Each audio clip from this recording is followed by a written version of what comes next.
Hello, my name is Mike Davis-Marks and I'm the managing editor of TheVeteranUK and a director of Veteran Force. Welcome to an exciting new podcast series called The Veteran Voice, featuring veterans talking about their military experiences and what they did after their service, and in particular, how their transferable skills transferred from what they learnt during the military into their new civilian roles. It promises to be an exciting listen. Roll on. Welcome to this edition of The Veteran Voice. It's a great pleasure to have with me today Mike Davis-Marks. Mike, welcome. Thank you. It's a pleasure to join you on this side of the microphone for a change. You have 2 or 3 or 4 reasons to be in this room today. I mean, one is that you're running the entire podcast series. You are very highly trained in this area, which is why you're doing it. And on top of that, of course, you have a wonderful story to tell in terms of your military service and also your post-military service. You're also Chief Operating Officer of TheVeteranUK, as well as Managing Director and a co-founder with myself of Veteran Force. So nobody could ever say, well, why is he on the show? Well, I'm glad you told me all those things because I wouldn't have remembered them all. So thank you but it's a pleasure to be and talking about it, actually. I'll be announcing a few more of your positions as we go through the interview. I wait with bated breath. Let's move firstly to those early days when you were looking around down there in Kent, your boyhood days, wondering about careers. What made you turn towards the Navy? Do you know, as I've often been asked that question, and the truth is, Alan, I don't really know. All I remember was from about the age of 7, declaring to my very surprised parents that I wanted to join the Navy, and neither they nor I had any inkling why, because I don't come from a military background whatsoever. I didn't live near a naval port. Don't think I watched Sinking the Bismarck on TV the night before, but I woke up and told my parents I wanted to join the Navy from about the age of 7, and that set in train a series of things like joining Sea Scouts, getting involved in sailing and boating and things like that, and applying to join the Navy when I was 15, and getting a scholarship to join at 18. That ensured that 7-year-old's dream actually did come true.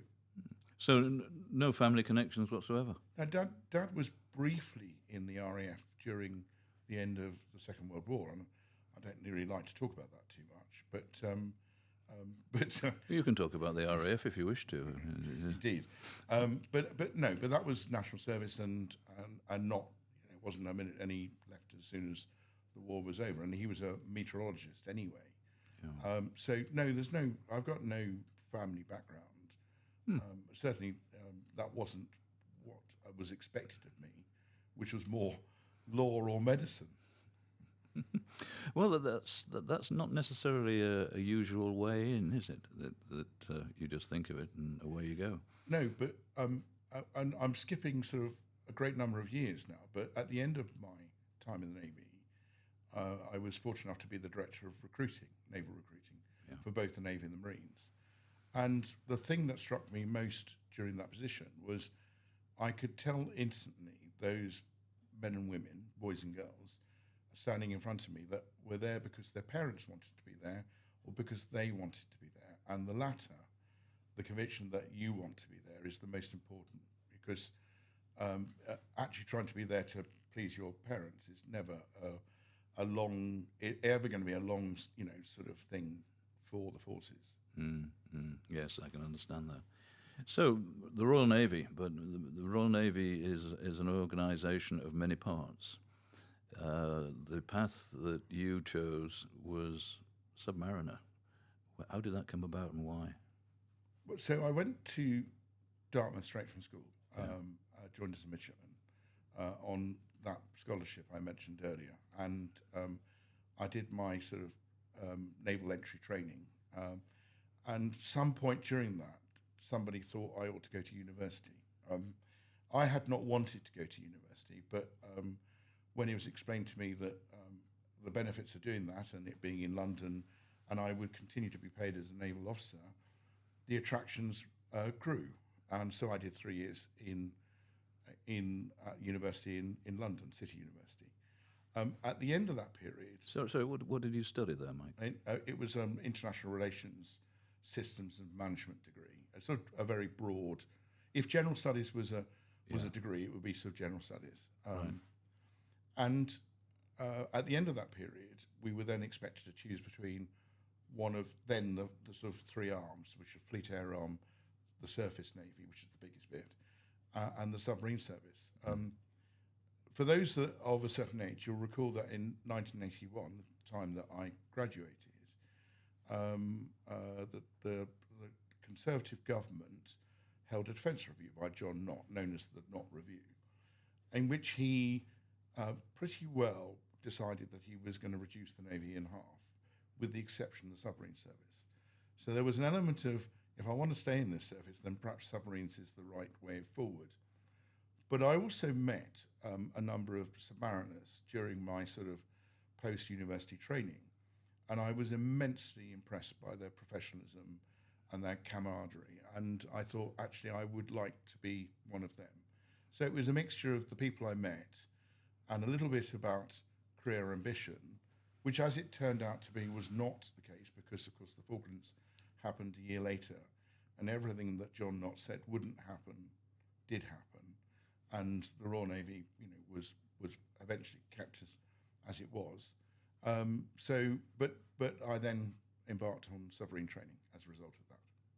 If you think back to submarine training from bits and pieces that you've told me over the years, there are some rather arduous tasks that you had to undertake. And can you describe one or two of them? And what was the worst experience you had during the training? What about this big tower in Portsmouth? Well, worst experience. Actually, I'd like to point out that 99% of my experiences were good, not bad. So we're really cherry picking to try and find the bits that were bad.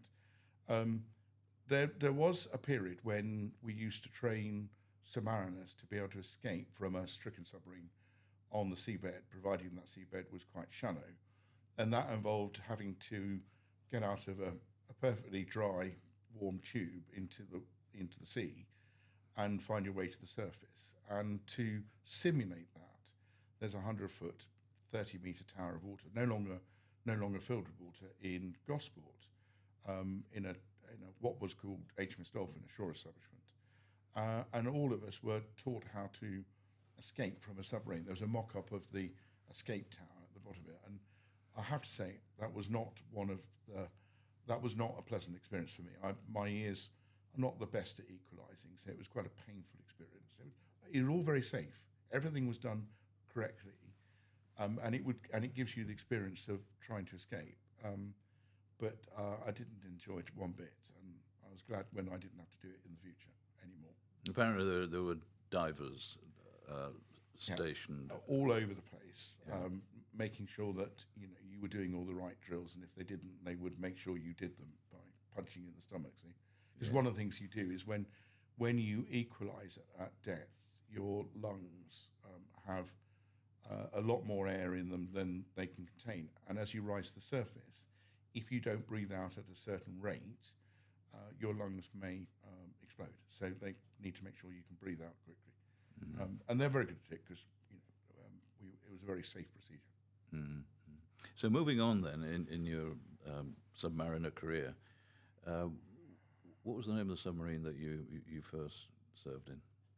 So my first boat, because we call submarines boats, and that goes back a long way to when submarines first came into service in the Royal Navy, and Lloyd's of London, the big maritime insurers at the time, refused to insure a ship that sunk. So we had to come up with another name for them, and we called them boats. So all submarines known as boats, not ships. But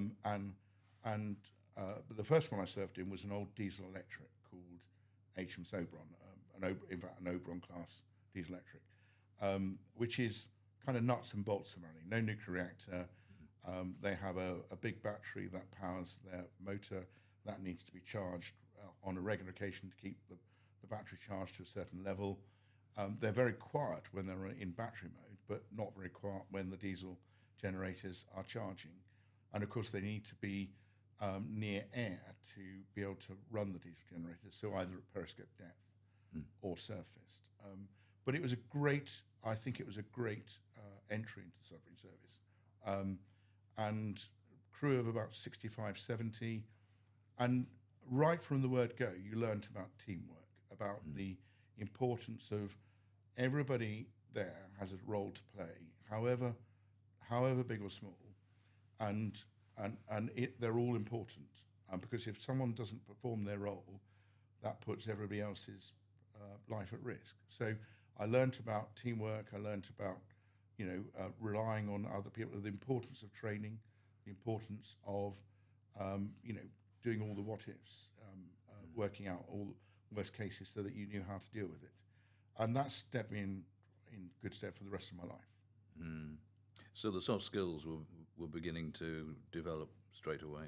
Yes, because if you've got, in that case, 70 people in a small cigar tube underwater for periods of time, then actually leadership, people management, teamwork, tolerance, all of those things come into play. And they're soon drummed into you if you haven't got them. So, because you won't last very long if you don't have them. It's a fantastic vehicle for teaching all those soft skills that come into place when eventually you leave the services and go and do other things. Talk us through how the career in boats went. How did you develop it? So what were the stages? And of course, you finished up very senior in the. I didn't develop it at all. The Navy developed it for me. They knew exactly what I needed to do to gain the experience in order to put something back into the submarine service. So, in fact, every posting I had, every appointment I had was not of my choosing. I always wanted something different. In hindsight, the Navy knew much better than I did, and they got it right. And had we gone by my plan, we would have never got it right. But I did the sort of fairly traditional sort of a number of submarines in different roles. So I started off with an HMS Oberon and passed what they call the Part 3, which is your entry level to becoming a professional submariner, and they award you the Dolphins as a result of that. And probably of all the things I've been given, the Dolphins are one of the most cherished I've got. I then moved on to a nuclear submarine, so that's a different ballgame in terms of what a nuclear submarine is capable of doing. And I was the communications officer there, so I learnt new skills there. I was then put on a navigation course to learn how to navigate a submarine, and appointed to HMS Superb as the navigating officer. And our first task was to navigate to the North Pole. Well, that's quite easy, just head north.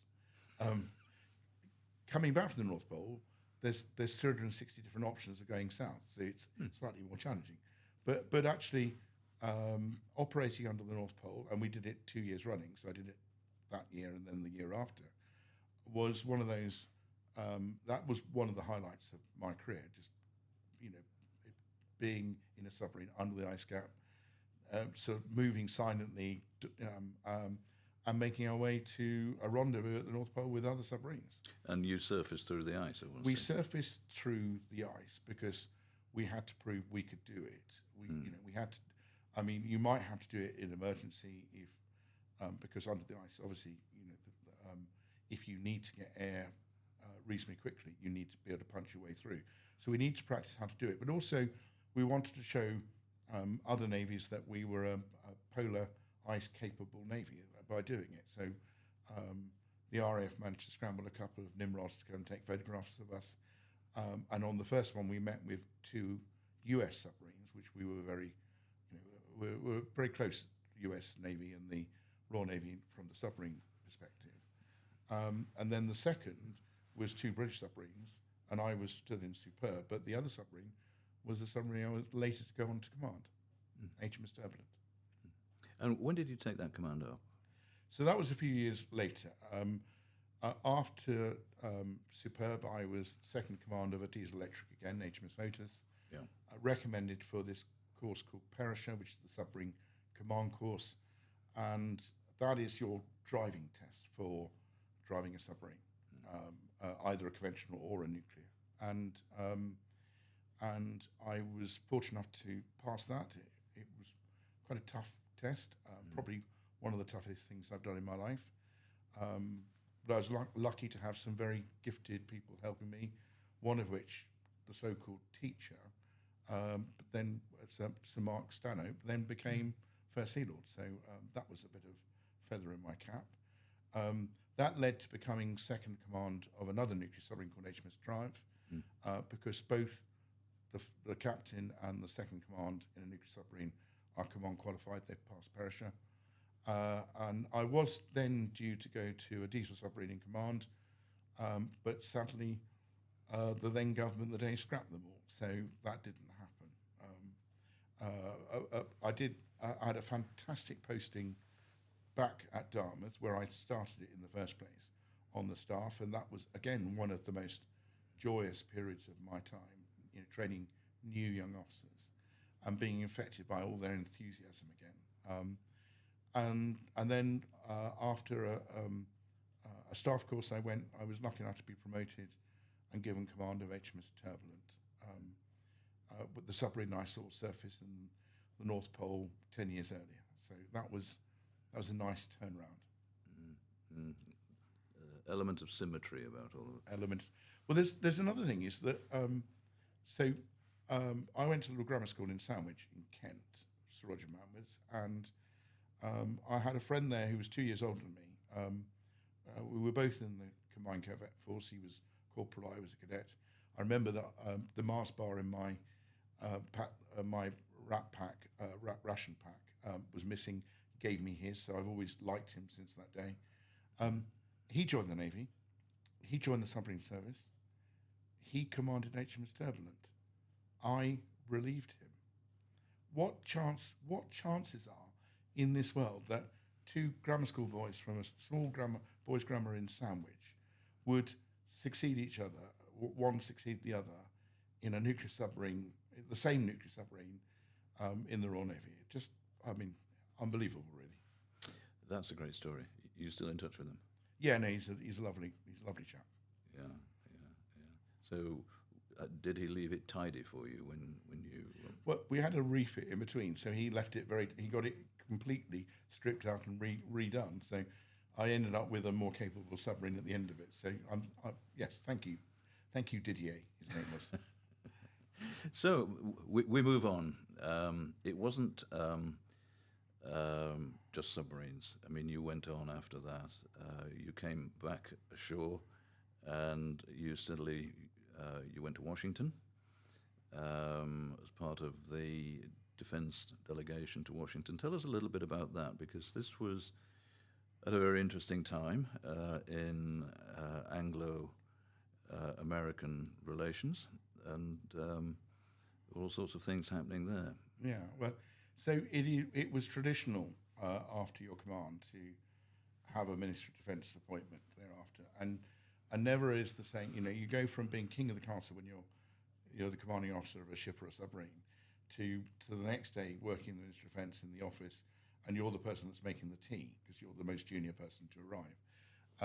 I was lucky that my Ministry of Defence appointment was actually at the British Embassy in Washington on the British Defence staff, and I think that's partly a bit of timing was just right for me.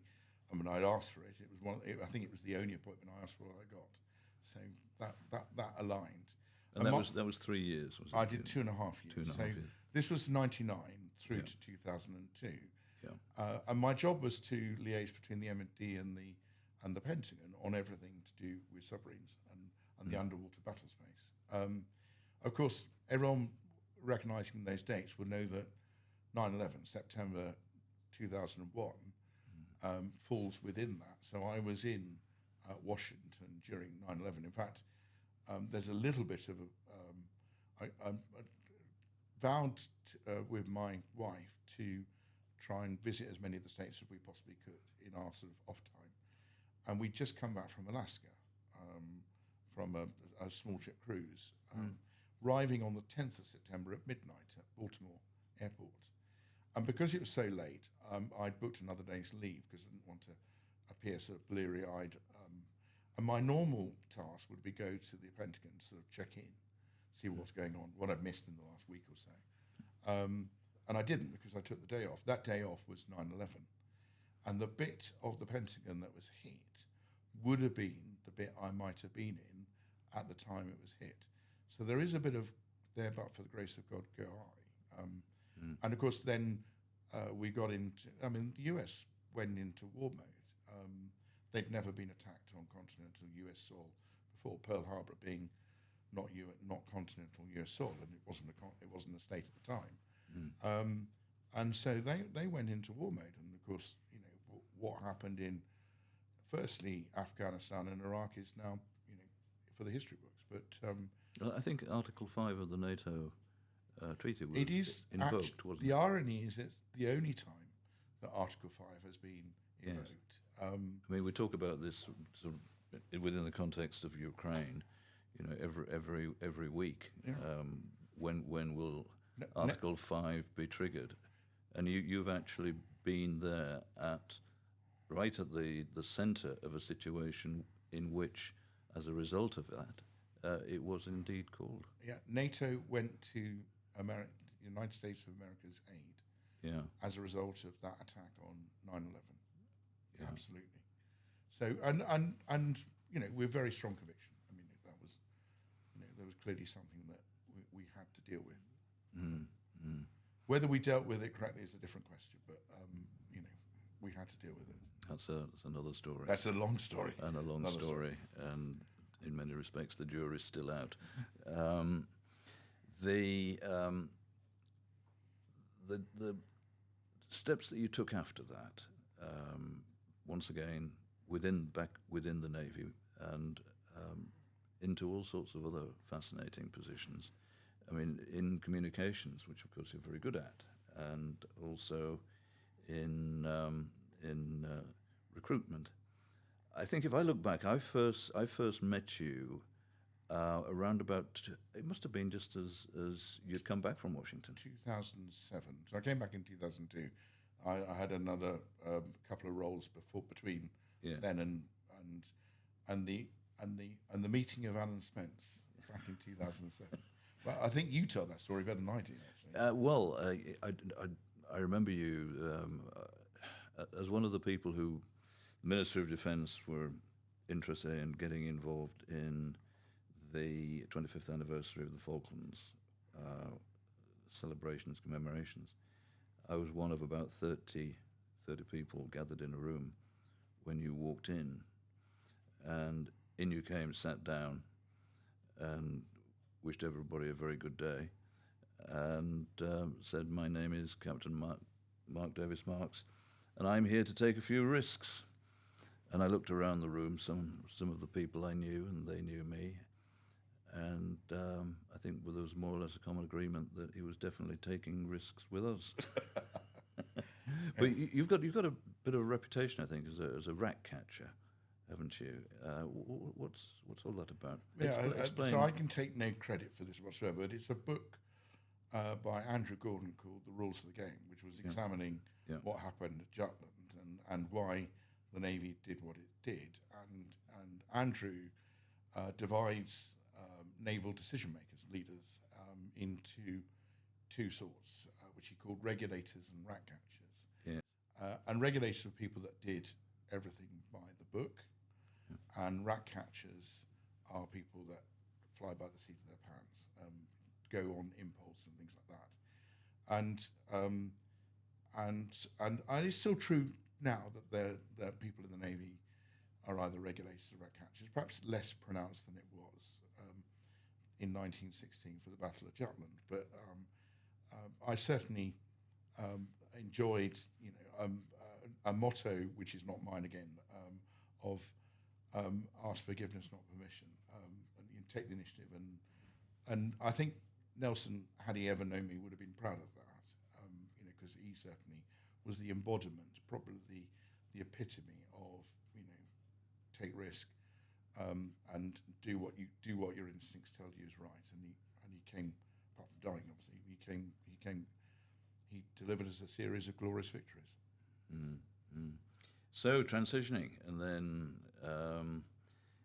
then ultimately, of course, we got together as TheVeteranUK and subsequently as co-founding Veteran Force. Yes. But there were elements before that, after you left, and just a few words on where you were before we came together again some years later. Yes, I was quite keen not to get stuck in another hierarchy, another sort of pyramid structure. Like I wanted to be much freer to operate. So I joined a network, a social entrepreneurial network, with the view of sort of following ideas and seeing if we could turn those ideas into businesses on a very sort of flat in fact, it was a structure we called a hierarchy rather than a hierarchy, which is actually whoever has got the expertise for a particular role takes charge, and that might be a different person from task to task. So there was no specific leader that was there all the time. And I enjoyed that and ended up setting up a couple of businesses, one of which I think you knew when we met again in a cafe in Southsea called Building Pathways, which was all about helping people trying to get onto the lowest rung of the ladder in the building industry. But since I left the Navy, my overriding passion has always been to try and help other veterans. I consider myself to be very fortunate in the way that my career drew out and the way I ended up, and I know that there are other veterans that are less fortunate, and partly because they're misunderstood for the level of extraordinary transferable skills they've got and what they can do for both employers and for society at large, but also because they don't necessarily understand it themselves. We spent day one at Dartmouth was always team. There's no I in team. It's all about the team, not about me. So we had this sort of, promoting yourself drummed out of us from day one, and when you leave, that's still very much a veteran trait, is to be self-deprecating, to not sing your praises. And so actually, what appeals to me about what we're doing now in the TheVeteranUK and Veteran Force is that we're trying to inspire veterans or wannabe veterans, people about to leave the services, what extraordinary talents they've got, if only they knew it, and how much in demand they are, both in the employment market, which is the TheVeteranUK, but also in society as a whole, in this very fragmented societal resilience that we've got, where veterans can lead or be the backbone of community projects, which can help communities rebuild that society resilience. So I've become really passionate about that, as probably you know. I do indeed, and it was a great thing when we linked up again after so many years, having worked together on the Falklands commemorations of 19. Help me with the date, Mike. 1982. 1982. 2007 was the 25th anniversary. Yeah, 2007. And then there were other bits and pieces that we did together, but then our ways separated a bit through circumstances and different projects and so on. And then, of course, we had the meetup that you've referred to in, was it the 9th hole or the 10th hole? The 10th hole in Southsea, good promotion. Yeah. I think it was the full English that persuaded me that you were a person that I would like to work with. I'm very easily bored, by the way. Yeah. I noticed and it's a great privilege and pleasure to work with you, because I've been going around about 18 months at that time, and there were all sorts of great things happening. But I mean, you are a testament to the soft skills and the hard skills of armed forces veterans. I mean, you've brought greater order, shall we say, and discipline to a creative media initiative, which I could never have done on my own. I'm very happy to say that in public, and it's it's a privilege to work with you when we come at things with the same aspirations and objectives, but bringing, I think, probably different skills and talents to it. I mean, you are on record as saying that I should, in order to maximise the benefit of working with you, I should improve my IT skills somewhat. I'm not sure I put it quite like that. It was something that rang along that way, but Optimising your experience in. I think that was it. Optimizing the experience of our relationship was that. Well, on iCloud-based solutions. Yes, i.e. working on some technical stuff that is beyond me. That you felt I wasn't optimizing the experience of working with you. And I salute you for pointing that out. And I've been trying to improve my various skills ever since. The saluting goes both ways, and you know this because although you've never served, you have always been a passionate supporter for the armed forces and the veteran community. Ever since I've known you, in fact, when we first met, you were doing the yearbooks for all three services, and really well. And actually, that's something we should, they should consider doing again because they were very effective means of communication. Now that we can do it digitally as well, but you also bring. And I think you said to me once that you almost thought about joining the RAF. And we may not be having this conversation now if you had, but you went down the Fleet Street route, and your journalistic skills, extensive journalistic skills, ability to turn words into weapons, the pen is mightier than the sword, and all that, have taught me an awful lot about how we can get the messages across through the variety of different media that the TheVeteranUK and now Veteran Force Resilience Kit can use. So I've learned an awful lot about this stuff from you as well. Oh, very generous words. And of course, then together we launched Veteran Force. We are co-founders of Veteran Force, which is really attracting the attention of people at every level. And we face a situation as we both agree where resilience in societal resilience in the country is probably at its lowest level since 1945. The threats are probably greater than they've ever been since 1945. And down there in society, we both agree, grassroots level, there's just so much to be addressed to try to bring communities together.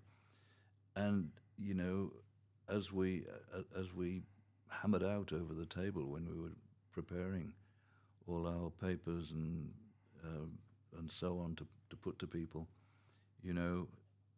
we have this great well of veteran talent which could be deployed in this way, and just trying to find the people who are doing it already, find others that could be persuaded and take it on. And of course, we've had the big success with getting Veteran Force Resilience kick off the ground, which is our first ability to not only champion veteran forces in the community, but also to help fund and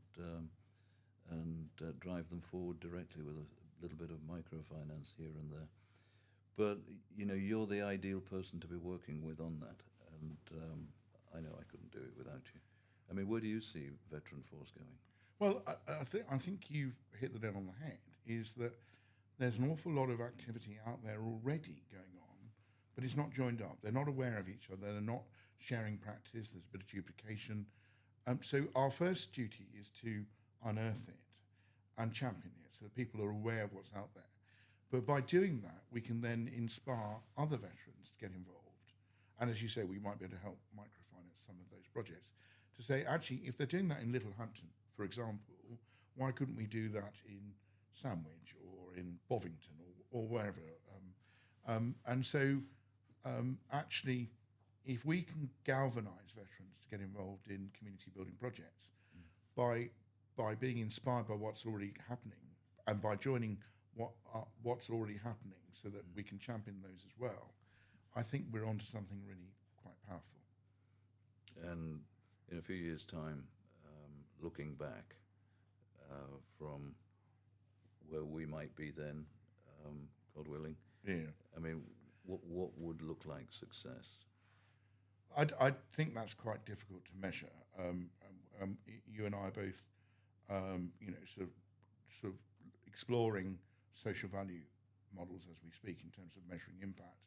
But success would be, more community cohesion, more resilience within society, more, a return to, this, what it was before, this very fragmented society we've got, polarized in many ways, and people reaching out and helping, and veterans in particular being the sort of the catalyst for that, the backbone, whether they're leading or just supporting.